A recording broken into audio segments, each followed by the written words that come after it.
¿Qué tal? Buenos días, ¿cómo están? Bien, gusto saludarte. A ver, pues el nombre dice mucho, Red de Afectados por la Minería. Me Así es. imagino en todo el país, ¿no? Y Sí, de bueno, diferentes minas. sí, claro. Digamos que del modelo extractivo en general, ¿no? Del modelo extractivo minero. Yo, por ejemplo, me encuentro en la ciudad de León, en Guanajuato. La red mexicana tiene presencia aproximadamente en eh, 16 estados de la República, aunque no es el caso de Sonora, tristemente, aunque Eh, bueno, justamente el trabajo que hemos venido desarrollando nos ha permitido ser una voz referente en torno a la defensa del territorio afectado por la minería, pero en torno también de los pueblos y comunidades afectados por la misma. En 16 estados, dices, están presentes. Así es. No aquí en Sonora, no tienen presencia en Sonora. No, no hemos tenido la oportunidad, porque la red mexicana tiene. A ver, vamos a retomarlo, por favor. Interesante lo que me dijo, me está diciendo por acá Vigilantes del Transporte, el ISAP, al recibir recursos públicos, tiene obligaciones de transparencia. La escuelita de los simuladores del Sistema Estatal Anticorrupción no responde a las solicitudes de información, al igual que el Consejo Ciudadano de Transporte, les viene holgada la transparencia. Hoy haremos mesa de análisis con Óscar Ferrato y Francisco Zavala para analizar lo que dijeron ayer los presidentes Aarón Grajeda, el saliente, y Aquiles Fuentes, el entrante. Y yo les decía, sí hace falta una autocrítica al sistema estatal anticorrupción, ¿eh? En verdad, hace mucha falta una autocrítica de áreas de oportunidad, de lo que han hecho, de lo que deberían de hacer, y sobre todo los foros que María Dolores del Río hizo, pues ahí les dijeron todo. Es decir, y que ellos fueron a escuchar. La gente no se siente representada, no se sienten escuchados, no saben para qué funciona, no conocen las leyes, no saben nada.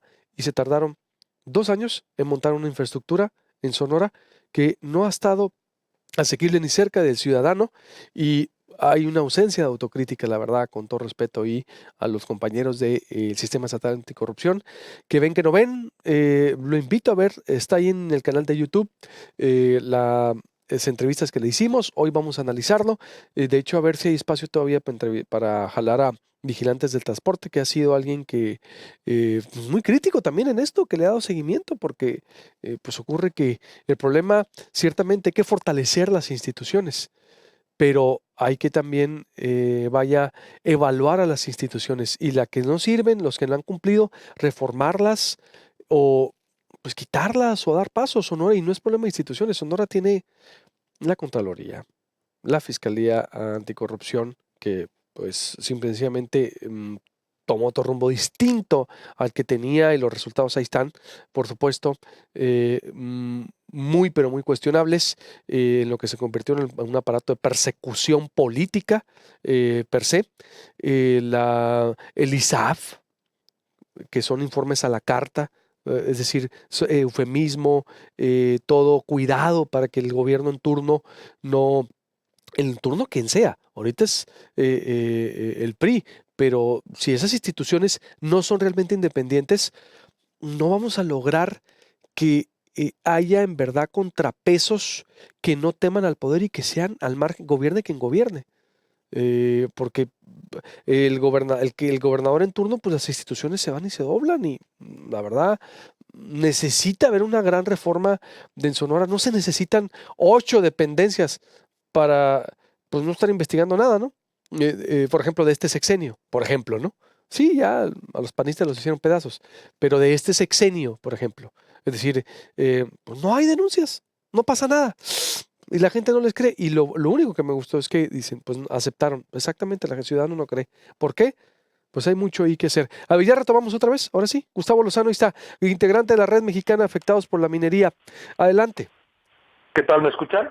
Sí, me decías, a ver, ustedes tienen la presencia en 16 estados en el país. ¿Cómo está la situación de la minería en los demás estados? ¿Y cómo están viendo lo de Grupo México? ¿Y cómo o qué se debe hacer para evitar que, o para tener una minería más responsables en todos los aspectos, por ejemplo? Bien, buenas preguntas. Mira, desde el punto de vista de la red mexicana afectados por la minería actualmente es probablemente el megaproyecto más violento que existe contra la salud, y contra el territorio, desde luego contra el medio ambiente, ¿no? Justo por eso la minería no solamente a nivel nacional, sino a nivel mundial, la minería y digamos sus variantes, ¿no? Podemos incluir por allí el fracking, por ejemplo. Es el megaproyecto más violento que existe y el que más generación de conflictos socioambientales genera en el mundo hoy en día, ¿no? Hay que entender que cuando hablamos de la minería, hablamos de un lobby minero, de una industria minera fuertemente cohesionada, ¿no?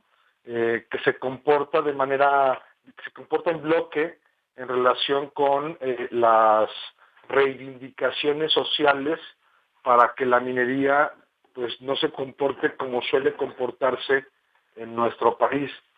Al respecto, hay que señalar que tenemos una grandísima inversión minera en México de empresas canadienses que reiteradamente desde la red mexicana de afectados por la minería, pero también desde otros espacios sociales, ha sido señalada como una minería que no se comporta con los estándares que uno esperaría de una corporación canadiense, ¿no?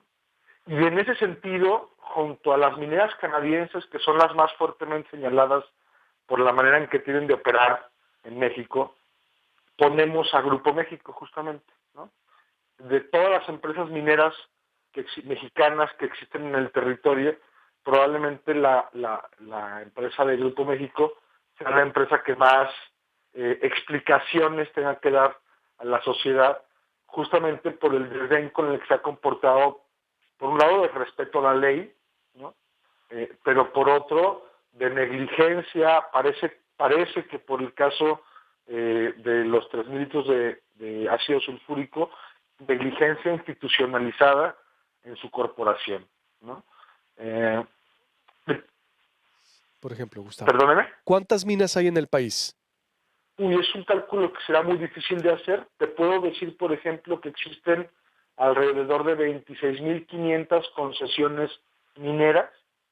Esto no significa que existen o que existirán 26.500 concesiones mineras, pero es una pista para que te des cuenta del trabajo que frente a los gobiernos de la República anteriores, particularmente de Vicente Fox al presidente Enrique Peña Nieto, las mineras han trabajado para poder tener cada vez más grandes extensiones de territorio concesionado, concesiones que se podrán activar o no, dependiendo de la especulación en relación con el mineral que realicen las empresas.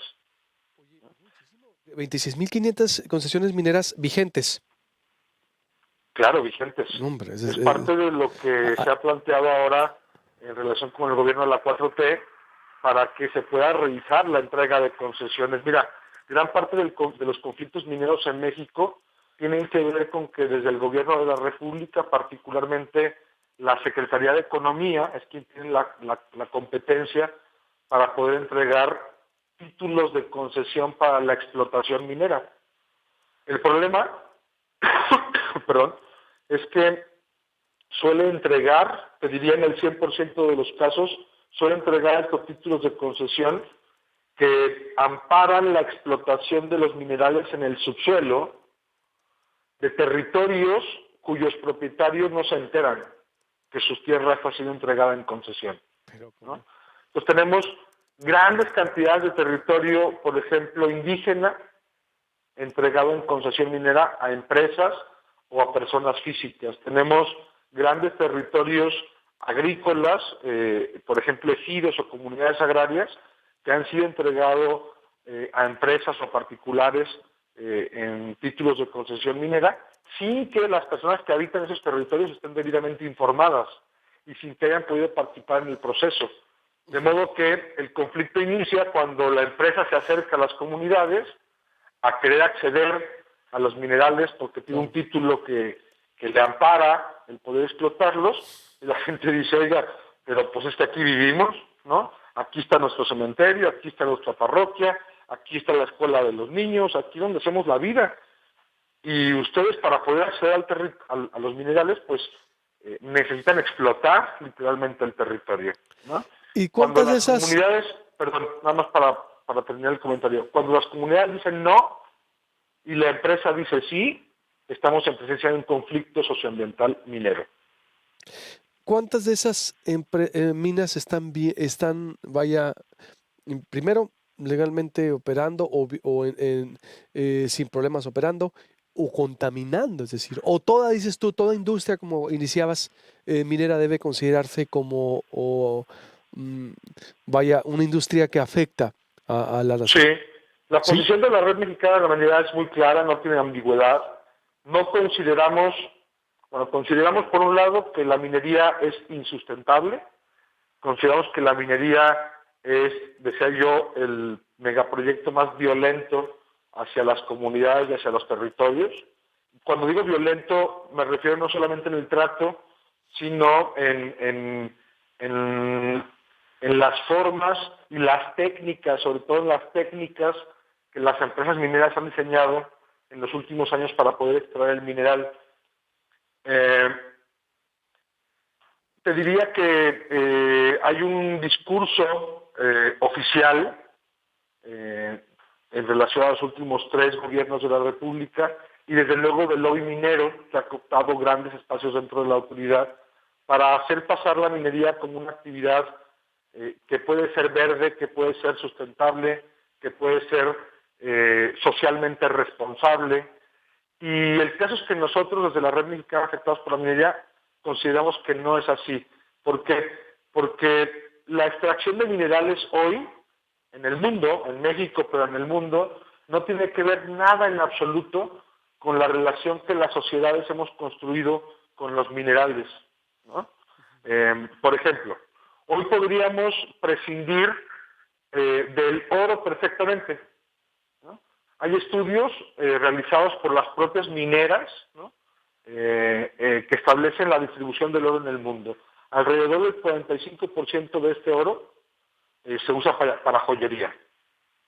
El 35% restante se usa para reservas en los bancos y el 10% restante se utiliza en tecnología que no es accesible a la mayoría de los mortales, Uy, ¿no? sí, exacto. Hablo, Hablando de los intereses, Gustavo, por los tiempos, tengo que colgar, a ver, pero dime, ¿cuánta gente hay afectada por la minería? Porque eres de la red mexicana de afectados. ¿Cuánta gente hay afectados por la minería en el país, según sus cálculos? Bueno, nosotros agrupamos alrededor de unas 2.000 comunidades en todo el país, en estos 16 estados. El cálculo que existe, que es variable, oscila entre el 13% y el 33% del territorio nacional en relación a la cantidad de territorio justamente concesionada, ¿no? Todos los días, para que el auditorio nos Del 13 entienda, al 30%. del 13 al 30%, las organizaciones tienen sus contabilidades distintas, justamente porque hay un desastre en la entrega de concesiones, ¿no? Hay concesiones que están duplicadas en el territorio, que están encimadas unas sobre otras, por eso esta diferencia en los cálculos. Pero más o menos, digamos, el cálculo menor, hablamos del 15% del territorio nacional concesionado para la explotación minera. Bueno, ¿y cuánta Eh, gente está afectada, para cerrar, por la mina? Según ustedes, pues mira, afectada me refiero, no sé, desplazamiento, contaminación, no sé. el cálculo no te lo voy a poder decir, pero en el concepto de afectados debemos incluir no solamente quienes están enfermos porque han accedido a tóxicos que la minería utiliza en sus proyectos, sino a comunidades enteras que están luchando para que las minas no se instalen en sus territorios, ¿no? Por eso, Eh, ¿nombres? no te lo puedo decir por Ah, ok. tercera ocasión, no te lo puedo decir porque estamos hablando del 15% del territorio nacional, es una cantidad inconmensurable. Sí, y que son precisamente los datos que la autoridad a lo mejor pudiera también cotejar. Bien, por último, entonces, ¿alguna conclusión, Gustavo, para este tema que yo creo que va a ser con una perspectiva medioambiental, del cuidado del medio ambiente? Bueno, me habían invitado a hacer un comentario en relación al Grupo México y el derrame que hubo de ácido sulfúrico. No, sí, Bueno, señalar, pues sí, pero lo que ocurre, digo, pero es que el problema es muy amplio también, pues, obvio. Ahorita ya cuando vi que, digo, pues tenemos una red nacional, para ver, y creo todo lo que me has dicho es muy interesante, es decir, no le Sí. quito nada, no sabía todas esas concesiones que hay, digo, es Grupo México, pero hay muchas empresas que están así también. Vaya, Sí, sin era por embargo, eso. el Grupo México se ostenta, digamos, como la empresa minera más productiva en México, como la empresa minera que tiene más alcance en relación, digamos, al contexto internacional de la minería, y por lo tanto es una empresa sobre la que los mexicanos, y particularmente el Estado de Sonora y el gobierno mexicano deberían de poner sus ojos, porque tiene un comportamiento alejado del Estado de Derecho, por un lado, tiende a corromper a las autoridades, por otro lado, porque de otra manera no nos explicamos cómo, a partir de los desastres que en los últimos años ha generado, desastres ambientales, ha generado el Grupo México, la empresa puede seguir operando tal y como ocurre, ¿no? Evidentemente estamos en presencia de impunidad, ¿no? Porque sabemos, pese a que no tenemos un enlace en Sonora, sabemos que hay denuncias presentadas, no solamente por este caso, que entendemos ya se está atendiendo, esperemos que con el gobierno de la Cuarta Transformación pues los resultados sean distintos, pero en desastres ambientales anteriores pues que no han generado los resultados que la expectativa del desastre levantaron en relación con la aplicación de la ley. ¿Cuántos desastres han generado la minería a nivel nacional? ¿Tienes tú No, documentados? es que esa es parte de la idea que yo quiero expresar. Todos los días la minería en México, Ok. en todas sus minas, está generando desastres ambientales. A veces son desastres como los de Grupo México, que son conocidos internacionalmente por sus dimensiones, pero a veces son desastres que no son perceptibles a la vista humana, pero que en los procesos acumulativos que se generan en el medio ambiente acaban impactando de manera muy grave la salud y el ánimo de las personas. Muy bien, interesante. Gracias, Gustavo. Te agradezco mucho y estamos en contacto. Al contrario, gracias a Gracias, ustedes, buenos saludos. días. Víctor Andrés del Castillo Alarcón, comisionado de Ecología y Medio Ambiente de la Asociación de Mineros de Sonora. Buenos días, ¿cómo estás? Muy bien, Alberto, muchas gracias, muy bien. Bien. Saludos. ¿Cómo